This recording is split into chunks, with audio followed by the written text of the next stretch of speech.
everybody. Alright, so I started making a video, but unfortunately my camera kind of went out. So I'm going to start again. It is GARBAUGUST, Anything Goes, week 3, and this week I guess we'll call it some extra credit. One of the boxes on the bingo card was a novelization. So I chose Wheels, a Degrassi book. Now, when I was looking through to see, what was available, I was so excited. I kind of wanted to get the Britney Spears novelization of Crossroads, which is actually credited with Miss Britney Spears as one of the writers, even though it's ghostwritten. But I thought, I wasn't sure it was going to be here in enough time that I could actually read it and review it. So I started looking at different franchises, Glee and Stranger Things and so on. And then I landed on Degrassi, and I am a very old fan of Degrassi from way back when. I think a lot of Canadians my age who basically grew up with Degrassi, it was very much part of our kind of cultural lexicon, I guess you could say. It was a very popular show. And it started with Kids of Degrassi Street, and that ran for something like 5 or 6 seasons, and then it became sort of this new show, Degrassi Junior High, and that was 3 seasons worth, and then they did Degrassi High for a couple of years, and that ended in 91, and then a year later they did a movie called School's Out. Now you can actually, if you want to see the show, you can find episodes here on YouTube. This book, Wheels, which I'm excited as well, because I usually don't have physical copies. I usually read ebooks, but I went with the physical copy this time because it was only $5, which I was also quite happy. Most of them were 10 or more, and I did almost get the Spike book because she is also one of the more compelling characters on Degrassi. So most of the plot seems to be a novelization of 4 episodes of season 3 of Degrassi Junior High, and the first 2 they're called Can't Live With Them. So Wheels is having some problems with his parents. They tell him he can't see his friend Joey Jeremiah, but he sneaks out to hang out with Joey, and they want to make a demo of their crappy band, the Zit Remedy, which is one of the running themes, running threads throughout the whole series. It even gets sort of brought up when they're adults later in the next generation, which is always kind of funny. So he goes out for band practice, and he comes home and he sees a cop parked in front of his door, and he thinks his parents called the cops, but it turns out his parents were killed in a drunk driving accident. So the second episode is the fallout he has to deal with. He has to deal with his parents dying. He has to deal with his grief. He starts acting out. Everybody starts acting kind of weird around him. They have one of these kind of very, very strange round table discussions, which they do on Degrassi every so often. When everybody has a problem, everybody starts offering these different viewpoints, which actually isn't that bad. I mean, that's one of the things that I always liked about Degrassi too, even when I was that age and laughing at it. I sort of laughed at it and I sort of loved it at the same time. Okay, it wasn't cool, but it was something that I kind of enjoyed in a cheesy sort of way. But the thing that I always liked about Degrassi was that it didn't moralize the way that things like after school specials, or even like your very special episodes of sitcoms, the way that they tried to tell people this is the way to go, whereas Degrassi just sort of showed different viewpoints and different scenarios, and then it just kind of ended up in the air, so you could make up your own mind. And I always like that aspect of it. There's different sides of an issue. There is no right and wrong. There's no black or white. And I always appreciated that about the way that it presented the story. Excuse me. So that's the first 2 episodes, and then the other episodes that this book is based on were called, I think, something like Taking Off, where Wheels receives a postcard from his birth father.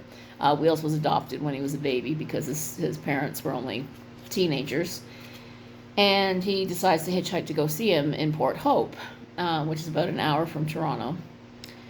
And when he gets there, he, his dad is kind of like, "What are you doing here?" Which, I mean, is a perfectly realistic response. It's not a very nice one, but yeah, I mean, if your long-lost son suddenly showed up and said, "Hey, can I stay with you?" most people would kind of give him the side eye. And, his dad has moved on with his life, and his wife's pregnant, and just, it's just not a good time for him to have a teenage son to deal with as well, right? And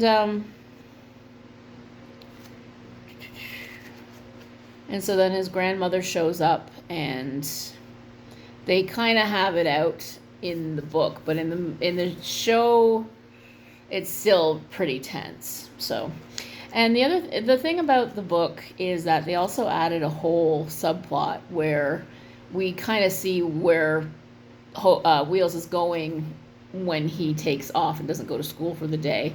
And he's hanging out with these street kids named this girl that's a runaway. She's homeless, and her boyfriend, Barry's his name, and he has a place to stay. So she kind of stays with him sometimes, but she's mostly just a street rat.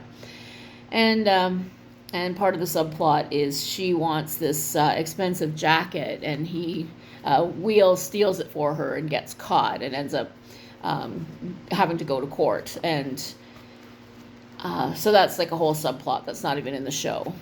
In the show, I think the shoplifter was Lucy or somebody. I don't remember. But so yeah, the makers of the series, they always looked at Wheels as one of the more tragic characters. I mean, his family life isn't good.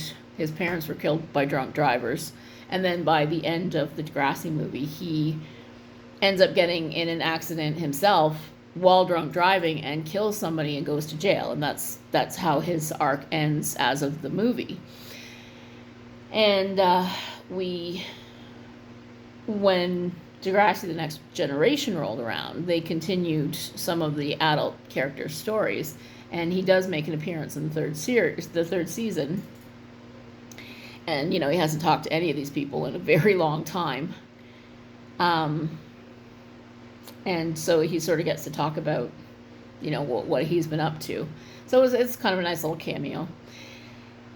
And what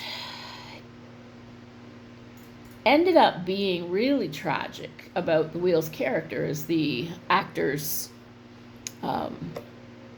ultimate fate, if you didn't know. The other thing that I also wanted to say about Degrassi, by the way, the newer Degrassi series, the Next Generation and the later iterations of it, the children look like absolute models. Like, they're incredibly good looking.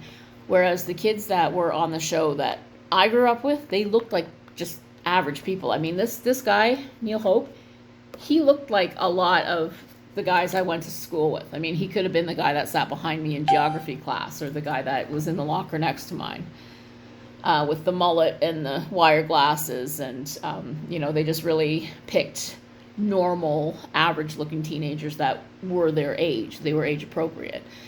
I mean, a lot of us grew up on things like Grease as well. And, I mean, I love her to death, but Stockard Channing was 34 years old playing an 18-year-old, and it just didn't quite compute.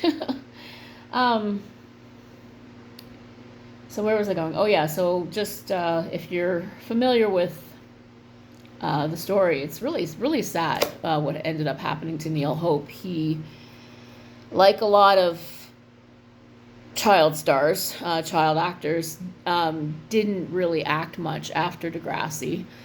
And his family were alcoholics, and they ended up drinking away, squandering away all of the money that he'd made from the show. So he was broke. He spent some time in a homeless shelter. He worked not very good jobs. I think the last job he had was working at a money mart or something. And he was in Hamilton, and he was a type 1 diabetic and didn't take his insulin, didn't take care of himself. And I guess the last time anybody saw him, this is the report, just a friend of his saw him at a record store, and he had an eye patch, and he just was incoherent. He wasn't doing well. And he was living in a rooming house, and he'd been dead for a week when his landlord found him, and he was surrounded by all of his insulin gear that hadn't been used properly. It just, yeah, he just wasn't taking care of himself. So, and the police didn't know who he was, and his family wasn't even informed for years after that. So it's a really tragic fate. It was announced to the public in 2012 that he had passed on, but I mean, that was 5 years after the fact. And I think they eventually moved him from sort of an unmarked grave to a proper resting place in Hamilton. So, so R.I.P. to Neil Hope. I hope that whatever life you went to afterwards is better. And this is Wheels, novelization of Degrassi Junior High's episodes. And I hope you're reading lots of horror. Hope you're reading lots of great trash. Have a great day.